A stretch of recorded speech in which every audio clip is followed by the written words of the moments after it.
kawasan rumah Jawa Jogja di Pleret. Nah, sekarang mau lihat ininya, Pak. Lihat apa? Lingkungannya.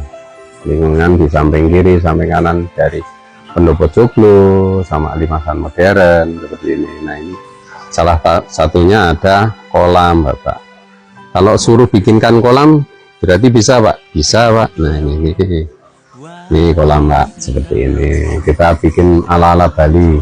Jadi dibikin kayak sendang gitu, Pak. Nah, di bawah ini jembatan ini, Pak. Di kolamnya itu masuk ke sana. Kurang lebih ukurannya 2,5 meter, Pak, kalau nggak salah itu. Nah, ini jembatan seperti ini. Nah, ini gudang. Kalau besok akan kita fungsikan sebagai pavilion. Ini sementara kita jadiin gudang. Nah, seperti itu. Nah, si limasan ini kan masih Pak, masih ada ruang di sini. Kita bisa pilih pakai taman, pohon-pohonan atau apa, tapi saya pilih kolam, Pak, karena ini suasananya gemericik tuh, Pak. Untuk relaksasi kan nyaman, Pak, enak.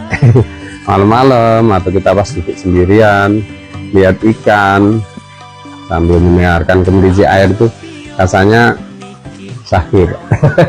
Itu apalagi rumah Jawa, Pak. Rumah Jawa dikasih kolam cantik, Pak. Nah, ini menuju ke gudang-gudang itu tadi. Terus ini menuju ke dapur Upin Ipin. Nah, itu kolamnya seperti ini, Bapak. Aduh, keren, Bapak. Nah, silakan Bapak kalau ingin buat kolam sekalian, mau bangun dengan kami, buatkan kolam sekalian, bisa, Pak. Dan ini nggak bocor, Pak. Kolam itu yang paling susah kalau bocor, Pak. Ini kita nggak bocor. Seperti itu, Bapak. Terima kasih.